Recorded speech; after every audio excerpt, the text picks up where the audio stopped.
Hola, soy David Roas y vengo a presentar mi libro de cuentos Invasión, el último que acabo de publicar en España. Es un libro de cuentos, todos ellos inquietantes, entre lo fantástico puro y el cuento de terror más o menos real. Y en él lo que hago es explorar formas de, como dice el título, de invadir la realidad, ya sea a través de objetos, de muñecas, de seres que toman vida, de cuerpos que son invadidos, como hay un homenaje a Frankenstein, por ejemplo, hay un niño zombie como se ve en la cubierta, y una parte final que son invasiones a través de una invasión que yo he recibido en la realidad, que es tener un hijo, y que ese hijo ha traído con él ciertos elementos extraños, o al menos inquietantes. Y de eso es un poquito de que va el libro, una especie de colección de historias inquietantes que buscan eso, sacudir los límites de la realidad. En el primer cuento, ¿la casa invade al hombre o el hombre invade la casa? Interesante. Yo creo que la casa inicialmente invade la imaginación del protagonista, ¿no? Ese protagonista está paseando por la calle de Providence, me inspiro en una situación que me ocurrió a mí, y una casa atrae su atención y él, digamos que investigador sobre Lovecraft, empieza a dejarse llevar por la casa y ahí, como dices tú, sí que es una invasión de él, ¿no? Él siente que tiene que llenar esa casa de algo, porque sabe que en esa casa hay algo extraño, pero finalmente, ¿no?, la invasión acabará siendo de los dos lados, sin hacer spoilers del final, pero sí que irá por ese lado, ¿no? La casa también provocará en sí misma una situación muy inquietante.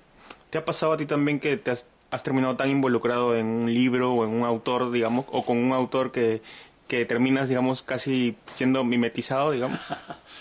He intentado que no. Me fascinan muchos escritores y escritoras y sí que me he dejado llevar por el impulso, no de imitarlos, porque yo creo que lo peor que puede hacer alguien es imitar el estilo de otro, pero sí de homenajearlos, ¿no? En el libro, ese primer cuento, La casa vacía, es un homenaje también a Lovecraft, está por ahí siempre su sombra, pero hay un cuento en el que homenajeo a Frankenstein, ya que se cumplen... Sobre todo porque me invitaron a un libro que se publicó en España en 2016, que era el bicentenario de la reunión de Villadiodati, y ahí hago una especie de homenaje al monstruo. Después continúo un cuento de una escritora española excelente, que es Cristina Fernández Cubas.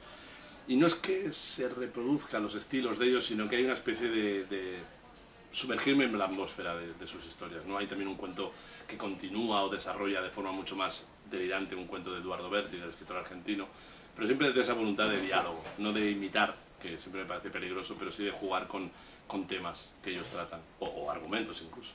Y el cuento que da título al libro, bueno, es bastante particular, hay una obsesión, culpa de todo ahí, ¿no?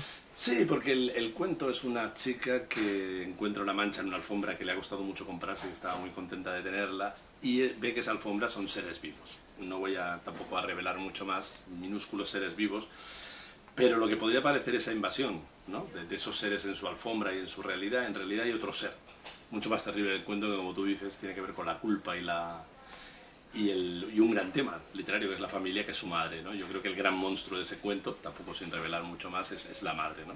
Y esa chica que tú parece que su realidad ha sido invadida por unos seres minúsculos extraños, va a ser invadida por su madre, que es todavía peor.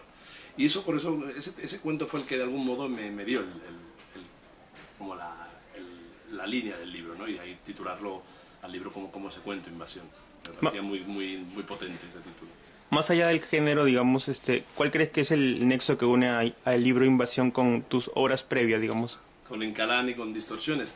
Siempre la exploración de los límites de lo real. A mí lo que me interesa siempre es ver cómo la realidad cotidiana, sin necesidad de introducir... Yo creo que este es el primer cuento, el de zombies, que hago sobre zombies, el que aparece en la cubierta del libro. Pero a mí me interesa más eso, ¿no? Cómo la realidad puede ser alterada por una mínima ruptura, ¿no? En Distorsión es un tipo que se sube en un avión y hay turbulencias en segunda clase y no en primera. En Incalán, pues eso, ¿no? La visión trastornada de un ser que aterriza en Perú y que todo le fascina, ¿no? Yo creo que siempre es eso, es ver hasta dónde puede llegar la realidad, ¿no? A veces me lleva a lo fantástico, a lo imposible, otras veces me lleva a lo grotesco, a lo absurdo. Yo creo que el libro más grotesco y absurdo es el de Incalán, ¿no? Porque era una especie de intentar contarme a mí mismo cómo yo me sentía siempre como un extraterrestre, pues por Lima, por Cusco y Machu Picchu, intentando explicar pues lo que a mí me sorprendía, que para un peruano era normal, pero para mí era totalmente delirante, ¿no? Y yo creo que ese es el hilo conductor, ¿no? Siempre poner a prueba la realidad. Teniendo en cuenta tu faceta como profesor, te preguntan mucho cómo es el cuento perfecto, qué debe tener el cuento perfecto. No, siempre me han preguntado más sobre qué pasa cuando uno es profesor y escritor a la vez, ¿no? Pero el cuento perfecto, no sé, ojalá si lo supiera a lo mejor haría un libro para venderlo, ¿no? De manual del buen escritor, ¿no? Yo creo que el buen cuento, o el cuento que funciona bien, es el cuento que no te deja impasible, ¿no? Yo creo que la novela, ¿no? Es un ritmo de lectura y de trabajo y de creación por acumulación, por tempos que, bueno, puedes hacer muchas cosas con ella, ¿no? Pero yo creo que el cuento tiene que darte hoy un buen golpe y el buen cuento yo creo que es ese, el que lo recuerdas. O sea, yo lo mejor que te puede ocurrir es eso, ¿no? Ese cuento que has leído y que no te lo quitas de la cabeza porque o ya sea por el argumento, ya sea por los personajes, ya sea por el efecto al final. Y ese yo creo que es el buen cuento, ¿no? Ujú. ¿En los cuentos de invasión hay algún tipo de homenaje o guiño a algún autor o lecturas previas tuyas, David? Sí, los que, pues eso, los que hace un momento te decía, ¿no? El primer cuento es, porque uno de mis escritores fetiche, ¿no? Lovecraft, y es un cuento, el de la casa vacía, que no tiene nada que ver estrictamente con la atmósfera de los cuentos de Lovecraft, pero sí que es un cuento ambientado en Providence, donde es imposible quitársele de encima las sombras de Lovecraft.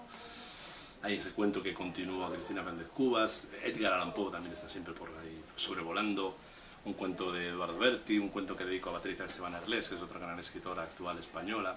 Yo creo que hay un juego constante de homenajes, ¿no? Como hay en los otros libros, ¿no? En Incalán pues aparecía por ahí Iwasaki y Don Mario, así en el baño del Cordano, o escritores peruanos que eran amigos o que tengo admiración. Siempre me ha gustado el homenajear y el jugar con lo que yo leo, ¿no? Y con lo que veo y con lo que escucho, porque también está lleno de referencias musicales o al cine y a la televisión. Bueno, la literatura peruana está bastante marcada por lo realista, ¿no? Digamos, en España, ¿cómo está la literatura fantástica? A ver, yo creo que todos tenemos la misma historia, todos los países latinos y Brasil, porque ahora vengo de Brasil y colaboro con varios grupos de investigación sobre lo fantástico en Brasil y siempre todos tenemos la misma historia. Nos han contado siempre que nuestros países son realistas en el sentido artístico del término, sobre todo literario, y cuando uno explora y ve lo que se está haciendo y lo que se hizo es mentira. O sea, tenemos en todos los países grandes escritores y en Perú los ha habido a lo largo del siglo XX, incluso si uno no se va hacia los principios del siglo XX con Clemente Palma y etcétera, pero en la literatura española sucedió lo mismo. Y yo creo que ahora, en todas estas, en las que yo más o menos controlo, tengo buenas relaciones con escritores actuales, hay muy buena onda fantástica. En España hay muy buenos escritores y escritoras que están cultivando lo fantástico en sus diversas formas, en Perú, por supuesto, en México, en Chile, en Argentina. Bueno, Argentina siempre ha tenido una gran tradición, porque Argentina los malditos, como evidentemente he dicho, con amistad tiene a Borges y a Cortázar, y eso ya es jugar en otra división, ¿no? Pero sí que es verdad que yo creo que ahora vivimos muy buenos tiempos para lo fantástico y la ciencia ficción.